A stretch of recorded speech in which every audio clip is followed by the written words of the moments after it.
Udah ya. Jadi mereka selalu ya kalau ceasefire itu pura-pura aja ya. Kalau mereka udah mau kalah, lakum dinukum waliyadin, lakum dinukum waliyadin. Mereka selalu begitu, saudara ya. Ceasefire, ceasefire, ceasefire. Ayo kita dengarkan ini ya, si siapa tadi? Si Al Zaitun ya, kita dengarkan Al Zaitun tadi. Afifuddin ya, dari Al Zaitun ya. Mana tadi? Bersikap adil. Ini yang ingin saya sampaikan teman-teman, mungkin ada ya, terima kasih teman-teman semua, terima kasih Abangku Santiago, sila lagi. Yang menginspirasi, yang berani mengadakan aksi damai. Dari Al Zaitun. Mengibarkan dua bendera yang di luar sana sedang perang. Saudara-saudara, kami di Indonesia, di Jakarta khususnya, terpanggil sebagaimana saudara kami di Papua yang mengibarkan tiga bendera juga, mengajarkan perdamaian lain sebagainya.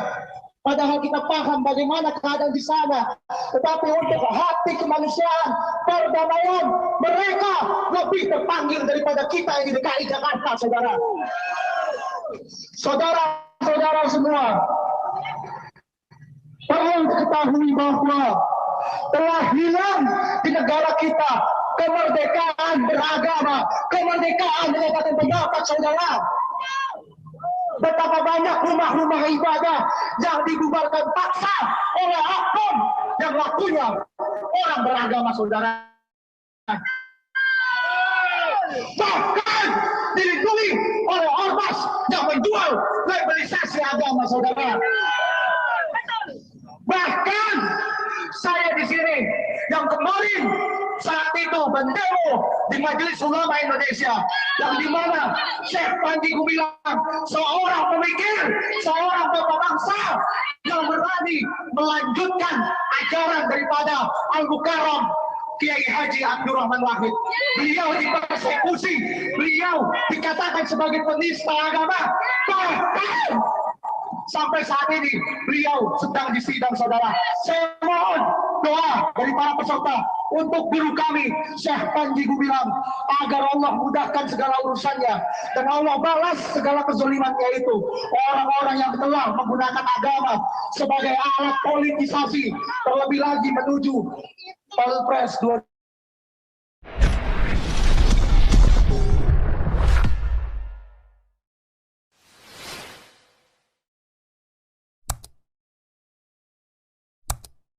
Ya, itu faktanya. Oke, lanjut lagi. Siapa yang mau? Bu Ellen mau lanjut lagi? Boleh, Bu Ellen. Siapa nih? Ibu Yohana mau lanjut? Boleh, siapa saja boleh. Bu Ellen mana, Bu Ellen? Mau lanjut lagi? Ya, Pak Ferdinand aja, Pastor. Kesan-kesannya ikut aksi damai. Ulat Budu mana? Nggak masuk, Ulat Budu ada. Nih, aku mata suara. Asli, Pastor. Iya, nih aku mana nih, belum ada komennya nih. Aduh, tadi satu harian saya lihat dari sambil kerja, Pak Paul, seru juga ya. Seru ya. Biasa ini pertama kali ya berkibar bendera Israel secara resmi ya di ibu kota negara Republik. Ini yang antisemitik sebenarnya. Pengajaran yang antisemitik yang sudah dilakukan dari sejak awal kemerdekaan. Tapi kita harus mengingatkan bahwa kalau kita mengikuti politik yang bebas dan aktif, ya inilah dia harusnya netral gitu, Pak Paul. Jangan mau jadi juru damai tapi nggak netral posisinya. Nah ini nggak benar gitu. Nggak benar. Nggak benar. Itu berarti apa? Mau enaknya aja Pak Paul gitu. Jadi ngakunya politik bebas aktif, tapi di satu sisi memihak, tapi di satu sisi memaksa orang lain untuk mengikuti pihak yang dibelanya, kan begitu Pak Paul. Yang pertama, yang mudah-mudahan nanti ke depannya akan ada perubahan dari kebijakan politik luar negerinya pemerintah ini dalam bersikap gitu. Mudah-mudahan ya gitu. Kemudian yang kedua, ya ini perkembangan situasi di perang di Gaza. Sekarang PBB berusaha membuat resolusi Dewan Keamanan yang baru. Nah, dengan memperbaiki draft resolusinya supaya lebih kali halus. Ya diveto ya. Dua kali diveto sama Amerika ya. Ini yang ketiga ya. Ini yang ketiga bikin draft resolusi baru ya. Draft resolusi yang draft itu resolusi yang kedua, pertama dan kedua kan tidak memuat apa yang dilakukan Hamas tanggal 7 Oktober gitu ya. Nah, ini kelihatannya mereka memasukkan draft itu bahwa Hamas juga harus ini ya. Tetapi kembali lagi Pak Paul, ini juga penipuan juga terhadap Israel dan negara-negara yang mau menegakkan ini ya, menegakkan kemanusiaan dari teror Hamas ini gitu. Kenapa? Karena mereka itu berusaha dalam resolusi itu bagaimana supaya Hamas ini tidak hancur Pak gitu. Supaya tetap jadi penguasa di Gaza. Itulah yang diinginkan oleh negara-negara Arab ini. Jadi supaya ya pokoknya Israel ini nggak akan bisa tenang sampai akhir zaman. Ada gangguan terus gitu Pak Paul gitu. Nah, tapi Amerika saya lihat menunda kehadirannya dalam sidang Dewan Keamanan PBB ini. Dari kemarin sampai hari ini belum sidang-sidang juga. Ditunda-tunda terus gitu ya. Nah, tapi nggak tahu kalau misalkan nanti draft ini justru untuk mengikat tangan Israel supaya tidak bisa membela diri, apakah Amerika akan melakukan vetonya lagi gitu. Nah, ini yang masih tanda tanya. Nah, negara-negara Arab sangat mengharapkan Amerika tidak menggunakan hak vetonya sekali ini gitu. Tetapi mereka di sisi yang lain tetap hipokrit, Pak, gitu. Dalam arti ya memang mau tetap Hamas berkuasa di Gaza gitu. Sementara Israel itu harus menyingkirkan Hamas dari Gaza. Kenapa? Hal yang sama dengan 7 Oktober itu, kalau selama Hamas berkuasa itu akan berulang kembali di masa yang akan datang, Pak Paul gitu. Itu akan berulang kembali. Nah, jadi sekarang ini sudah adu licik, adu taktik, adu deception dalam suatu sidang satu sidang yang melibatkan banyak bangsa-bangsa gitu. Bagaimana supaya pokoknya Israel ini digiring untuk bubar gitu, Pak Paul, untuk hancur gitu. Nah, ini seperti itu maunya. Nah, kita lihat aja ke depannya bagaimana. Saya kira orang-orang Israel lebih cerdas dari kita untuk mengantisipasi ini, tidak gampang digiring. Di Israel tetap punya hak untuk mempertahankan diri, karena sudah hampir 70% infrastruktur dan pasukannya Hamas ini hancur. Gitu. Kemudian di samping itu, pimpinan-pimpinan pasukan ini kan sudah banyak yang tertangkap dan banyak yang tewas, Pak Paul. Jadi anak buah di lapangannya itu udah kehilangan struktur komando dari atas.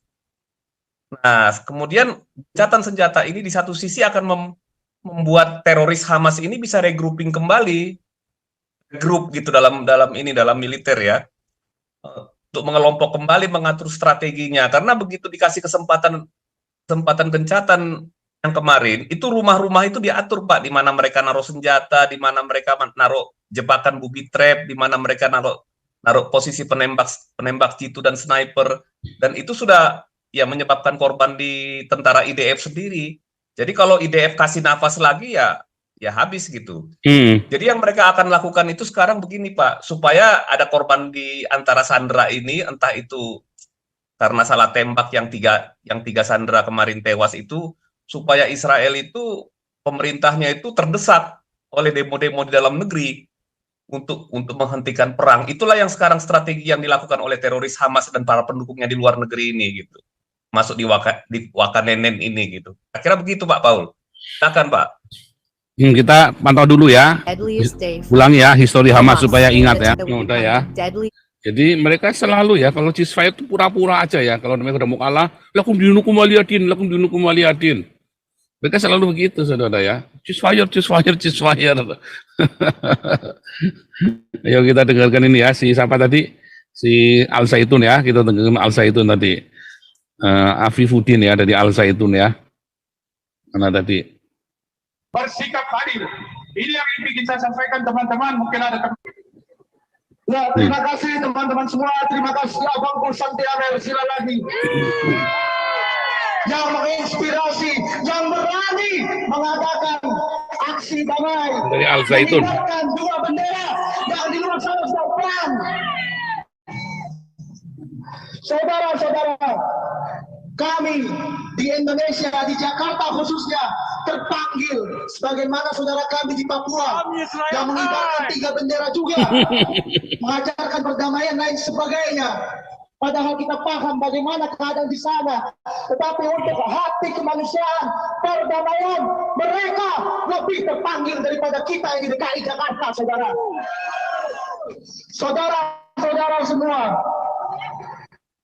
perlu diketahui bahwa telah hilang di negara kita kemerdekaan beragama, kemerdekaan menyatakan pendapat, saudara. Betapa banyak rumah-rumah ibadah yang dibubarkan paksa oleh oknum yang lakunya orang beragama, saudara. Bahkan dilindungi oleh ormas yang menjual legalisasi agama, saudara. Bahkan saya di sini yang kemarin saat itu mendemo di Majelis Ulama Indonesia, yang dimana Syekh Panji Gumilang, seorang pemikir, seorang bapak bangsa yang berani melanjutkan ajaran daripada Al-Mukarram Kiai Haji Abdurrahman Wahid. Beliau dipersekusi, beliau dikatakan sebagai penista agama, bahkan sampai saat ini beliau sedang disidang, saudara. Saya mohon doa dari para peserta untuk guru kami Syekh Panji Gumilang agar Allah mudahkan segala urusannya dan Allah balas segala kezalimannya itu. Orang-orang yang telah menggunakan agama sebagai alat politisasi, terlebih lagi menuju Pilpres 2024, saudara. Dan saudara perlu diingat, Pak Polisi, kita di sini tidak hanya ingin mengibarkan bendera Israel, tidak, dan juga tidak ingin mengibarkan bendera Palestina, tidak. Tapi Allah, kami di sini ingin menjadi sebagai juru damai, memberikan inspirasi kepada pemerintah negara bahwa Indonesia harus berdiri di tengah, menjadi juru damai, bukan mengutuki salah satu pihak dan memihak pada salah satu pihak. Hati-hati, saudara. Terlebih lagi, ini momentum konflik Hamas Israel sering dipergunakan oleh orang-orang politik. Kurang ajar ini, saudara. Rakyat sipil jadikan sebagai pendulang suara. Rakyat sipil jadikan untuk mengumpulkan donasi. Betul, ya betul, saudara-saudara. Saudara, tentu kita ingat, saya seorang muslim, bahwa dalam Islam bagaimana kita bisa memikirkan yang jauh, memberikan donasi yang jauh, tetapi samping rumah kita orang Islam masih ada yang nggak bisa makan.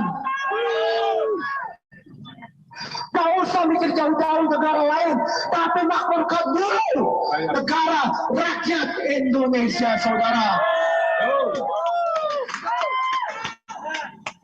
Jangan kita terprovokasi, apalagi didramatisir dengan eksistensi agama.